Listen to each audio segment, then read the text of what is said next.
शिव महापुराण वर्णन करती है, किसी भी छठ के दिन, चाहे अंधेरी की छठ हो, चाहे उजाले की छठ हो, किसी भी छठ के दिन अगर षडानंद कार्तिकेय जी महाराज का नाम लेकर 6 बेलपत्र और उस 6 बेलपत्र पर 6 दुर्वा, 6 पुष्प, 6 अक्षत के दाने रखकर षडानंद कार्तिकेय बाबा के स्मरण कर कर शिवलिंग की जो जलाधारी है, उस जलाधारी पर जहां अशोक सुंदरी का स्थान है, उसी के पास में कार्तिकेय जी का स्थान है। किसी भी छठ पर यदि आप बाबा को वो बेलपत्र, वो दुर्वा, वो पुष्प, वो अक्षत का दाना 6 समर्पित करते हैं, किसी भी छठ के दिन, षष्ठी के दिन स्कंद भगवान का नाम लेकर, स्कंदेश्वर बाबा का नाम लेकर, कार्तिकेय बाबा का नाम लेकर यदि समर्पित करते हैं तो जिंदगी में कितना भी कर्जा हो, वो कर्जा 3 महीने के अंदर समाप्त होता ही है। कितना भी कर्जा, आप अपनी पूर्ण ऊर्जा के साथ में शिव महापुराण की कथा कहती है, 6 बेलपत्र, 6 पुष्प, 6 दुर्वा, 6 चावल के दाने और साथ में अपना परिश्रम पूर्ण करो। छठ के दिन स्कंद भगवान का नाम लेकर, स्कंदेश्वर का नाम लेकर भगवान शंकर के जलाधारी पर समर्पित करो, शिव जी से प्रार्थना करो और अपनी मेहनत को 4 चांद लगाओ, कर्जा चूकेगा जरूर, समाप्त हो जाएगा। हम ईश्वर को जानेंगे कैसे, हम ईश्वर को पहचानेंगे कैसे, हम शंकर को पहचानें कैसे? भगवान तो आएगा हमारे दुख को मिटाने के लिए, हमारे कष्ट को मिटाने के लिए, हमारी तकलीफों को दूर करने के लिए। पर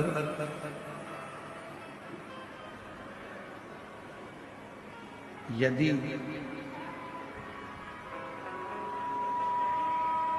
मान लो परमात्मा आ भी जाए तो हम उसको पहचाने कैसे? और यही संवाद रामचरितमानस के अंतर्गत भी आया, यही की है संवाद।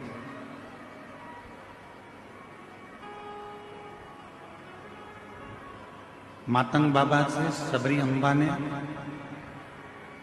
माँ शबरी जी ने मातंग बाबा से ये प्रश्न किया। माँ शबरी अम्बा मातंग ऋषि जी से प्रश्न करती हैं कि आप कहते हो कि एक दिन राम आपकी कुटिया तक आएंगे, आपके दरवाजे तक आएंगे, एक दिन परमात्मा आपके दरवाजे तक आएगा, तब आप कह रहे हो कि परमात्मा का दर्शन होगा, भगवान शबरी तुम्हारे दरवाजे तक आएगा, पर शबरी कह रही है कि मेरे दरवाजे पर भगवान आएगा तो मैं उसको पहचानूंगी कैसे? जब भगवान हमारे दरवाजे पर आएगा तो मैं उसको जानूंगी कैसे?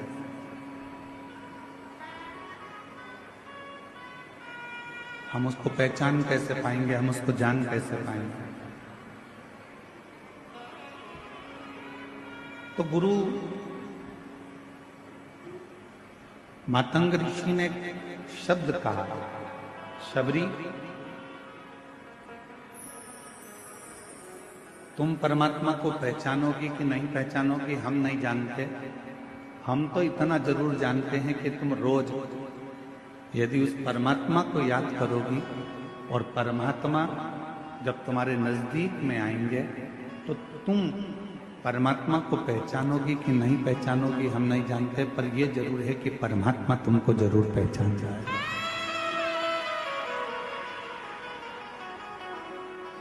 भगवान तुमको जरूर पहचानेगा, परमात्मा तुमको जरूर जान जाएगा। हम क्या प्रयास करते हैं कि हम ईश्वर को जानें?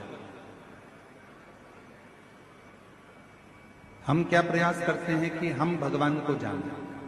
हम प्रयास करते हैं कि हम ईश्वर को पहचानने का प्रयास करें, हम ईश्वर को जानने का प्रयास करें, हम भगवान को जानने का प्रयास करें, हम शिव को जानने का प्रयास करें। पर शिव महापुराण की कथा कहती है कि आप भगवान का इतना भजन करो, आप भगवान की इतनी भक्ति करो, आप परमात्मा का इतना मंत्र जाप करो, आप परमात्मा का इतना मंत्र स्मरण करो, आप भगवान का इतना नाम जाप करो, इतना स्मरण करो कि आप भले ईश्वर को ना जान पाए पर ईश्वर आपको पहचान जाए कि ये मेरा भक्त है जो दिन रात मुझे पुकारता रहता है।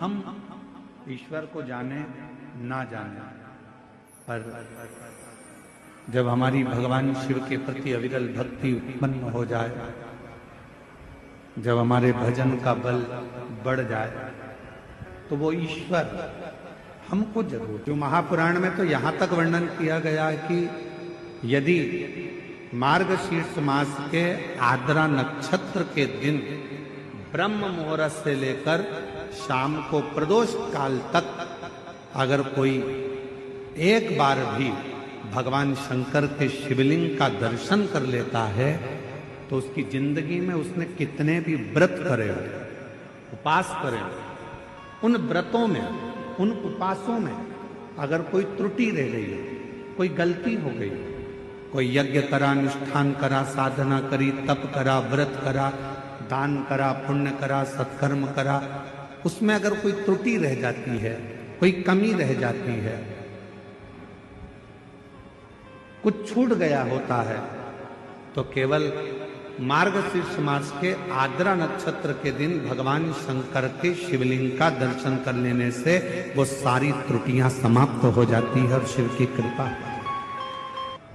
अब कितनी बड़ी कृपा है भगवान शंकर जी की कि ये 5 दिन की जो कथा है 6 तारीख से 10 तारीख तक जो हो रही है 5 दिन की कथा, उसमें बीच में 9 तारीख पड़ रही है और उस 9 तारीख को मेरे शंकर भगवान की प्रथम ज्योति का दर्शन हुआ, शिवलिंग का दर्शन हुआ आर्द्रा नक्षत्र के दिन भगवान शिव।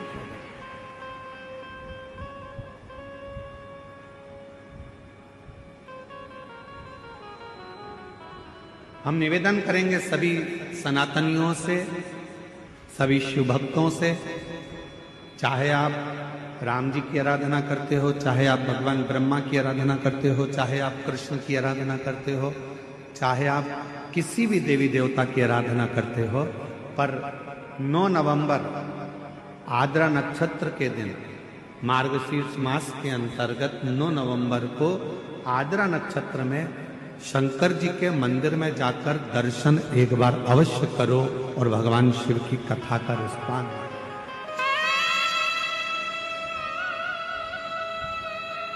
अवश्य।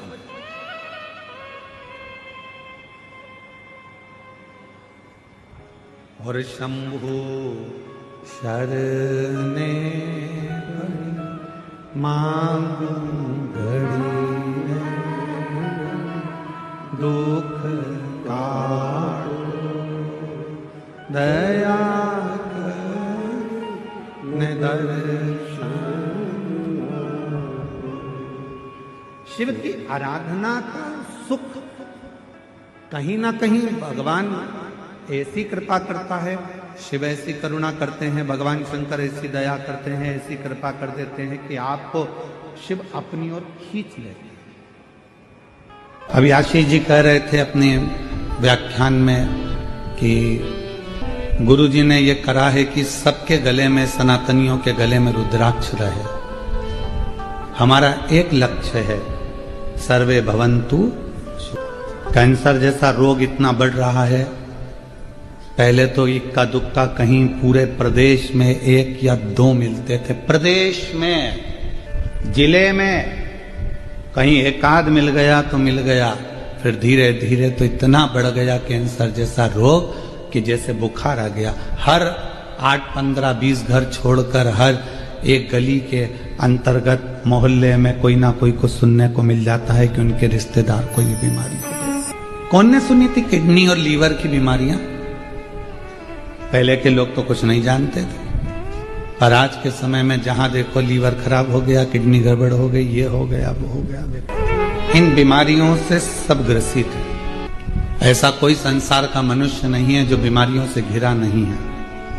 पर जिसने, और हम फिर कहेंगे कि सियोर वाले महाराज पर विश्वास भले मत करना, पर शिव पुराण पर, स्कंद पुराण पर विश्वास करना, पढ़ना। उसमें लिखा है शरीर का ऐसा कोई रोग नहीं। शंकर भगवान स्वयं जगत जननी अम्बा को उमा संहिता में कहते हैं, पार्वती मनुष्य देह के अंतर्गत कली काल में शरीर का ऐसा कोई रोग नहीं जिसको मेरे अश्रु से प्रकट हुआ रुद्राक्ष मिटा नहीं सकता। एक मुखी से लेकर 14 मुखी रुद्राक्ष का वर्णन शिव महापुराण में है। एक मुखी से लेकर 16 मुखी तक रुद्राक्ष का वर्णन स्कंद पुराण में है।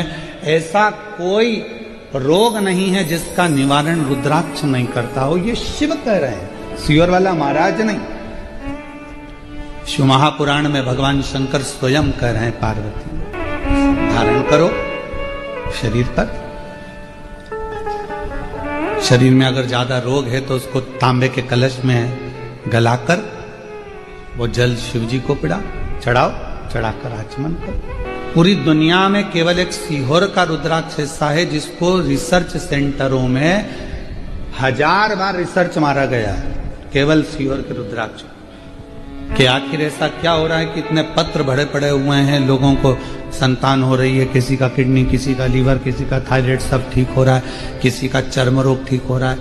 हजारों बार रिसर्च करा गया, तब पता चला कि ये रुद्राक्ष गंडकी रुद्राक्ष है। इसमें गंडकी नदी का जल का तत्व है और वो रुद्राक्ष का जल हमारे शरीर के अंदर जब जाता है तो वो जैसे गंडकी नदी में पड़ा हुआ एक पाषाण, एक पत्थर सालिग्राम बन जाता है, उसी तरह गंडकी का रुद्राक्ष हमारे जीवन को एक आनंद प्रदान करता है, सुख प्रदान करता है। पर रुद्राक्ष हो, चाहे बेलपत्र हो, चाहे श्री शिवाय नमस्तुभ्यम हो, चाहे एक लोटा जल हो, कब असर करेगा?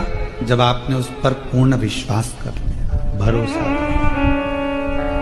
एक पत्र है, कथा की शुरुआत में वो पत्र जलगांव के सदाकर है कि सवाकर है, सुधाकर नगर गोदावरी कॉलेज। मेरा नाम मंदा संभाजी पवार है। कहीं बैठी हो तो हाथ हिला सकती हैं। मंदा संभाजी पवार, आप ही आइए। मैं बाबा को प्रणाम करने के लिए आई हूं। गुरुदेव, एक लोटे जल का मेरे बेटे के गले में 2 गठाने थी। वो अस्पताल जाकर हम लोगों ने दिखाया, पुणे भी, नासिक भी, इन सभी अस्पतालों में जांच कराई तो पता चला कि कैंसर की गठान। अब कैंसर की गठान सुनकर दिल तो रो दिया। तब पता चला कि कैंसर की गठान है। इतना तकलीफ हुआ कि बेटे को और गले में 2 कैंसर की गठान। हम पुणे दिखाए, नासिक दिखाए, सब जगह दिखाए। ऑपरेशन ना कराऊं, कुछ ऐसा हो जाए कि मेरा कैंसर ठीक हो जाए। तब एक बहन जी ने बताया कि गुरुजी सियोर वाले पंडित प्रदीप मिश्रा 9:15 रात्रि का एक उपाय बताते हैं, जो रात को 9:15 पर किया जाता है। और यदि वो उपाय सटीकता से अच्छे से अगर करा तो निश्चित है कि आराम मिलेगा। सियोर का रुद्राक्ष लाए, 9:15 वाला रात्रि का उपाय करना प्रारंभ करा और बाबा की ऐसी कृपा हुई कि बेटे की गांठ की जांच मुंबई भेज दी गई। और मुंबई से जब जवाब आया तो पूरी गठाने नील थी, बाबा की कृपा से।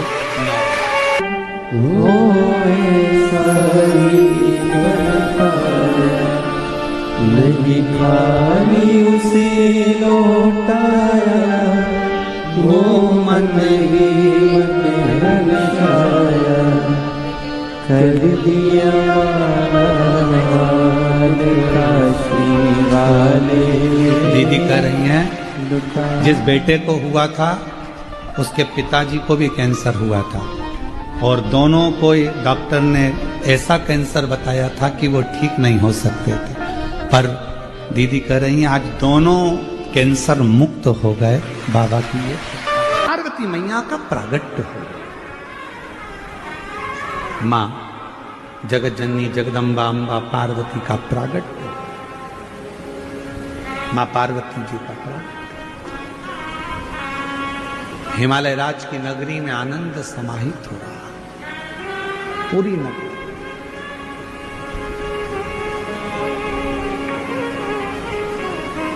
पूरी नगरी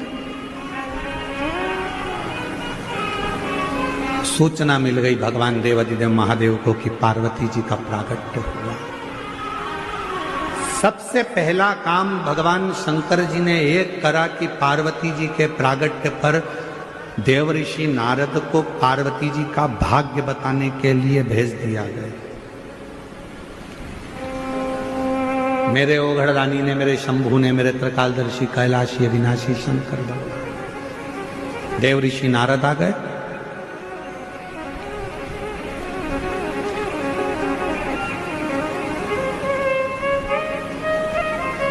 मैनावती की गोद में पार्वती जी थी। देव ऋषि नारद जी ने जैसे ही देखा तो उनका भाग्य बताना प्रारंभ किया। इनको जो पति मिलेगा वो भस्मी रमाने वाला, जटाजूट बांधने वाला मिलेगा। तुम्हारी पुत्री पार्वती को जो पति मिलेगा वो नग्न वेशधारी मिलेगा। और फिर निवेदन है, भाग्य बताने वाले तो दुनिया में ढेर मिल जाएंगे, पर भाग्य बनाने वाले ढेर नहीं मिलेंगे। भाग्य बनाने वाला तो देव अधिदेव महादेव ही। भाग्य तो कोई भी बता देता, भाग्य तो कोई भी बता देता है। कहीं पर भी चले जाओ, भाग्य बताने वाले ढेर सारे मिल जाएंगे। आपने देखा होगा, आप तो शिरडी में रहते हो, आप लोग तो कभी मुंबई जाते हो, कभी पुणे जाते हो, रेलवे स्टेशन के बाहर भी कोई ऐसी बहुत सारी वो लेकर बैठ जाते हैं। और एक पोपट को, एक मिट्ठू को, एक तोते को, वो मिट्ठू, वो तोता, वो पैरट, वो पोपट एक पर्ची उठाकर लाएगा और फिर भाग्य खोलेगा, फिर बता देंगे कि तुम्हारी भाग्य ऐसा। बोलो सही है कि गलत है? भाग्य तो कोई भी बता दे। भाग्य बताना बहुत बड़ी बात नहीं है, पर भाग्य बदलना बहुत बड़ी बात है।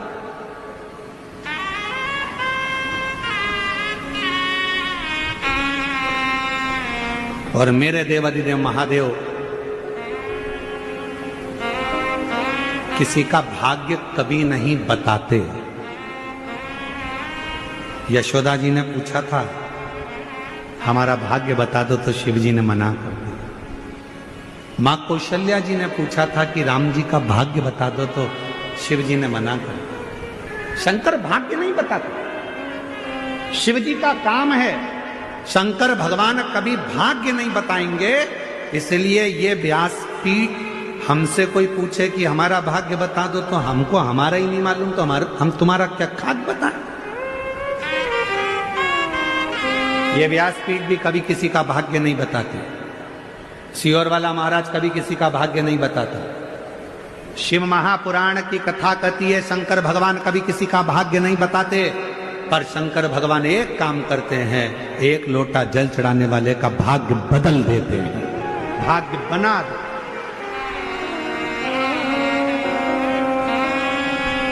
बताने वाले ढेर हो सकते हैं, पर बदलने वाला और बनाने वाला केवल एक शिव ही होता है। केवल बोल बम का नारा है। जम के बोलो जरा, बोल बम का नारा है। हार हार महान। भगवान शिव भाग्य बनाते हैं, भाग्य बदलते हैं, बताते हैं।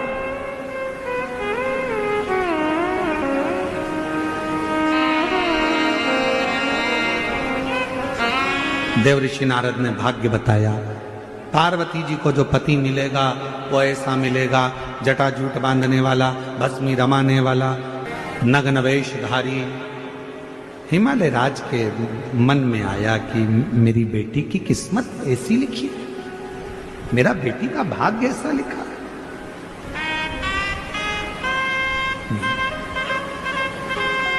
मैनावती रोने लगी। हिमालय राज ने कहा कि क्यों रो रही हो? मेरी बेटी का भाग्य ऐसा मत। अगर तुम्हें लगता है कि बेटी का भाग्य ऐसा है तो अपन बेटी की शादी ही नहीं करें। जो पहले कथा में कहा, आज फिर कहते हैं, अपनी बेटी की शादी बहुत गाड़ी